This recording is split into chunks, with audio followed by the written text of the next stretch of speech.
WLNS is here for you with 6 News at 5.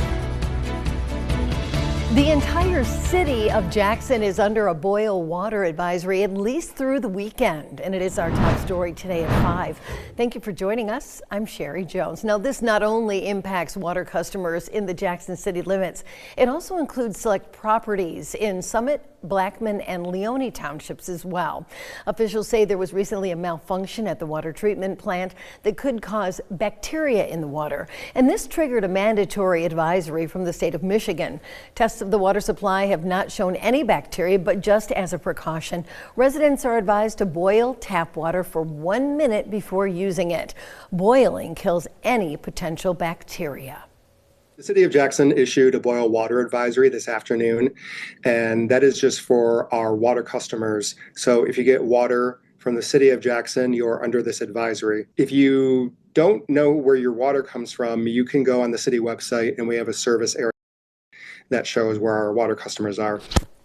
City officials plan on updating the community on the status of this advisory on Sunday, December 15th, when further testing is complete. So be sure to stay with us right here at 6 News, on air, online, and through our 6 News app for the very latest on this developing story.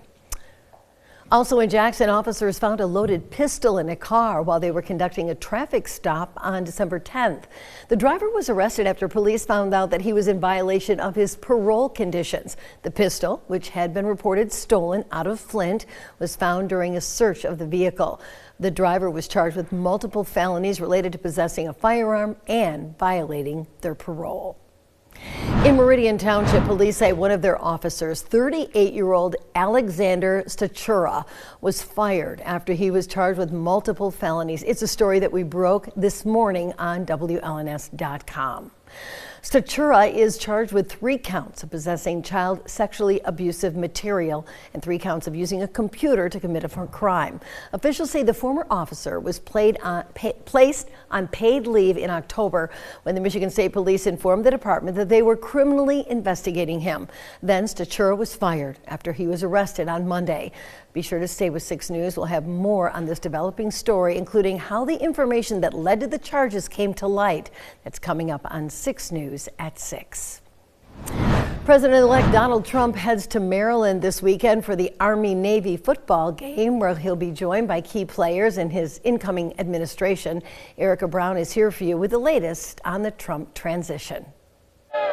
Donald Trump's inner circle will gather on the sidelines of one of college football's greatest rivalries. Those expected to join the president-elect's suite at the Army-Navy game include Vice President-elect J.D. Vance, as well as Elon Musk. Plus, Trump's embattled pick for Defense Secretary Pete Hegseth, who has been fighting for support on Capitol Hill. And I'm going to be supporting Pete for the nomination for the Department of Defense. Absolutely. And Senator, just grateful for the time, for the opportunity, for your commitment to defense. Pennsylvania's John Fetterman was the first Senate Democrat to meet with Hegseth. I'm going to follow the process. I'm going to listen to what my colleagues on the other side continue to say. While those meetings continue, at least one Senate Republican has said pressure is building to fall in line with Trump's picks. The approach is going to be everybody toe the line. Everybody line up. We got you here, and if you want to survive, you better be good. One of Trump's longtime conservative critics is bowing out. That's that, guys. You never have to see me again. Senator Mitt Romney held his final news conference before retiring from a 2-decade political career. I'm a narrow slice, if you will. What we used to call the mainstream Republicans, the stream has gotten a little smaller. It's more like the Main Creek Republicans now. President-elect Trump returns to Florida after the Army-Navy game. In the coming days, he's set to have dinner there with the widow of the late Japanese Prime Minister Shinzo Abe. Erica Brown, CBS News, Washington. And as the Trump transition continues, we caught up with incoming Michigan Senator Elissa Slotkin to ask her about Mr. Trump's campaign choices. Taryn Simmons is here for you now with more on that. Sherry, Representative Slotkin made a few stops this afternoon in Lansing to thank the community. I had the chance to speak to her on Trump's nominations and the confirmation process they will face after he takes office. I have a new responsibility to ask a lot of questions and vote yes or no on all these nominees, right? And every president has the right to decide, who they want to nominate. Congresswoman Elissa Slotkin visited Lansing this afternoon. She was here to help unveil LCC's new healthcare vehicle. But while she was here, it was important to get her opinion on the future, as many of Trump's picks have come under scrutiny, like Pete Hegseth for Defense Secretary and Kash Patel for FBI Director. So I'm just going to take it very seriously, ask a lot of probing questions, and I'm sure there'll be some that I vote for, and there'll be some that I probably won't vote for. As a former CIA officer and Pentagon official, Slotkin says she wants to make the right choice. They require someone of competence and character. And it's not just about who gets what job.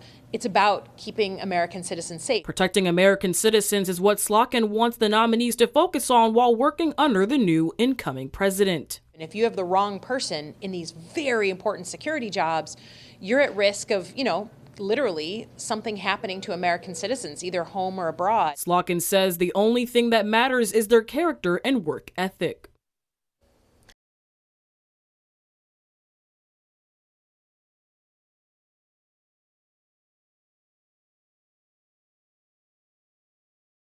Sherry, back to you.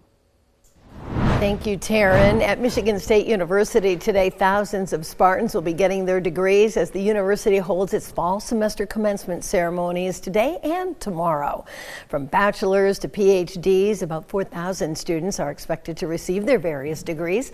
The new graduates come from more than 66 countries, all 50 U.S. states and 73 of Michigan's 83 counties. Things started around 3:30 this afternoon at the Breslin Center for students getting a master's or doctorate degrees. Then starting at 10 a.m. Saturday morning, the undergraduates will get their diplomas. Congratulations. From Storm Tracker 6, this is Weather First, sponsored by Auto Owners Insurance. Simple human sense. Weather-wise, there are big changes on the way as we head into the weekend with much warmer weather, and we've got rain and not snow in the forecast. Starting things off, though, on a cheery note, our Holiday Lights Picture Day comes to us from Evelyn Ritter in St. John's with a beautiful holiday display. I love that tractor. Absolutely gorgeous. To submit your photo for our Holiday Lights contest, just head to WLNS.com/holiday-lights, and good luck. Plenty of time to get more pictures in. Snow potential the next 6 days. Mainly going to be to our northern lower Michigan and the UP. There is some minor snow in our forecast, but really not a whole lot to talk about in terms of snowfall. Our 5-day rainfall outlook, because there is plenty of rain on the way. Some areas could see up to an inch of rainfall. Most of that's going to come as we head into the weekend and early next week, particularly on Sunday and into Monday. Monday may be the wettest of the days. Then temperatures will start to cool and we get rid of the rain chances. Our high temperature trend, notice we go from the teens and 20s out there today into the mid-30s for Saturday, 40s on Sunday, near 50 degrees by Monday before another cool down starts to move in. By the middle of next week, we go back below average with a few days dropping back into the upper 20s. Our satellite and radar today shows mostly clear skies across the region as we look at precision cast through tomorrow morning. Just a few clouds here and there, but we'll start to increase the clouds quickly tomorrow ahead of our storm system, so skies will become cloudier, mostly cloudy through the afternoon. Now, as precipitation initially moves in tomorrow evening, there could be a sleet pellet or perhaps a snowflake that mixes in just briefly because temperatures will be above freezing, so we don't anticipate any problems out there. And then it's just rain for Saturday night and into Sunday morning. Moving into Sunday afternoon, the system starts to push a little further east, but another system will move in late Sunday night and into Monday and increase our rain chances once again. Our Skyview network this afternoon on the McLaren cam, temperature is at 18 degrees. It is cold. Low this morning down to 14, only made it up to 23 for a high. Looks beautiful on the camera on the Grand Ledge cam, but it's cold outside. 17 the current temp. Morning low is down to 12. High only up to 20 degrees today. Jackson cam similar. Looks pretty outside, but it's cold. 17 the current temperature. 9 was the morning low after a high of 22 degrees. And finally in Hillsdale, where we've got mostly clear skies, morning low is down to 5 degrees this morning. No wind to speak of. Our high 22, and our current temperature that is holding at 20 degrees. A few other numbers around mid-Michigan: Ann Arbor 19, 18 in Mason, 16 currently in Charlotte. So it's plenty cold out there. Our lows tonight, which will bottom at around 11 degrees, probably occurs just a little after midnight. And then temperatures tomorrow morning will start to rise with skies becoming mostly cloudy into the mid-teens. Our high tomorrow is not going to occur during the daytime, but late tomorrow evening as we continue to rise, 34 degrees by 9 o'clock. As we look at the 6-day forecast, on Sunday, rain showers in 40s, warm on Monday, and then cooling off, so lots of clouds around. 30s return Tuesday and Wednesday. The 6+6-day forecast shows some snow showers next Friday and Saturday, but nothing too terribly cold. And then there's Santa on the 6+6 day. In there. And some snow showers on Christmas Day. I know we've been talking that there have been some flurries potentially in the forecast. Right. I don't see any like major winter storms, but lake effect zones will probably pick up more snow, which ski resorts are just up a ton of snow. So things are looking great it's great up north for sure. Yeah. All right. Thanks, David. Well, 6 News is continuing another holiday tradition this year, like we do the holiday lights, and we need your help. We'd like to recognize remarkable women right here in mid-Michigan who make a difference for their families and the community. If you'd like to nominate someone, just click on the Remarkable Women section of our website, WLNS.com, and tell us all about the remarkable woman in your life. We'll pick 4 women, and then we'll profile them during Women's History Month coming up in March. You have until December 20th to nominate someone.